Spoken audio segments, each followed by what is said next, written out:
Hey everybody, my name's Nick and this is my tribute speech. My 5 audience members are in front of me and my 6 is behind the camera. Okay, so for my tribute speech I did it on a man named Randy Pausch, and most of you probably that are in this online speech class know of Randy Pausch, and those of you that don't worry, I'm going to talk about him a lot. But I decided to do Randy Pausch because after I did the homework I became really interested in what he had to say, what his morals were, and I thought that a tribute speech would be he'd be a great candidate for one, and these are some of the reasons why. So Randy Frederick Pausch was born on October 23rd, 1960. He was a professor of computer science at Carnegie Mellon University in Pennsylvania, and that fact alone makes him worthy of a tribute speech to me because I cannot fathom how somebody could get up every day and talk to hundreds and hundreds of students for their life. I mean, that's just impossible when I think of it, because I'm so scared to talk in front of people.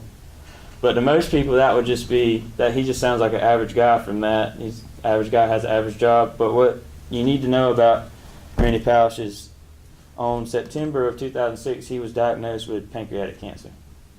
And in August of 2007, they gave him a terminal diagnostic. And for those of you that don't know what terminal diagnostic is when you have 3 to 6 months left of healthy living. And in other words, Randy Pausch had about less than a year before he would die. And most people that would receive news like that would just completely fall apart, myself included. I wouldn't be able to focus on anything but the fact that I was going to die soon. And yeah, you have a lot of people that say, oh, if I was about to die, I'd do this, I'd do that, I'd go here, I'd go there. But in reality, most people would they'd give up. They would lay down and die because they knew they were going to die. They would waste those last few days, months they had left. But with Randy Pausch, it didn't work out that way at all. After receiving his diagnosis, he went on to compose a lecture called his final lecture. And in it, he talked about the dreams he had during his life, the achievements he had done, the goals he was trying to meet. He didn't talk about like the sad things that come with dying, how he was going to miss people, who would miss him, what kind of things he would miss. He talked about his childhood, how great his childhood was, all the dreams he had as a child, and which ones he had fulfilled, which ones he hadn't, which ones he still planned on fulfilling even though he was about to die.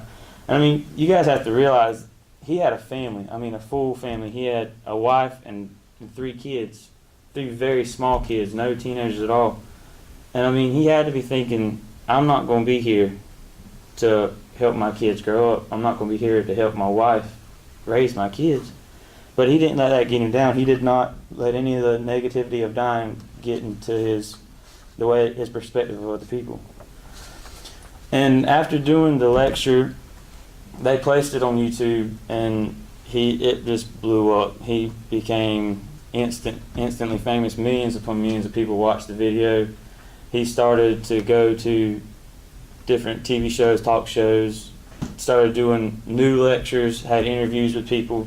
He just became an inspiring image to many people around America and other parts of the world.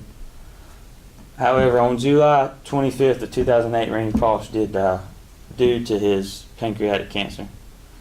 And one of the main reason, all summed up, the reason I picked Randy Pausch for a tribute speech is because he knew he was going to die. His last days, he knew he would die, and yet he used that to help inspire other people. He used his death to make other people live a better life. And I mean, you got to think, he was thinking about other people while he was steady dying. Pancreatic cancer is bad. It's not an easy death. It's painful. And he had to be dealing with that kind of stuff, had to be dealing with how his family and his kids were feeling, but he didn't let that get in the way. He persevered through it. He kept on moving, trying to help people until it killed him. I mean, it literally killed him. And I mean, that to me is really worthy of a tribute speech, to be as selfless as he was. And I would like to thank Wikipedia and YouTube for information on Randy Pausch, and that is my tribute speech.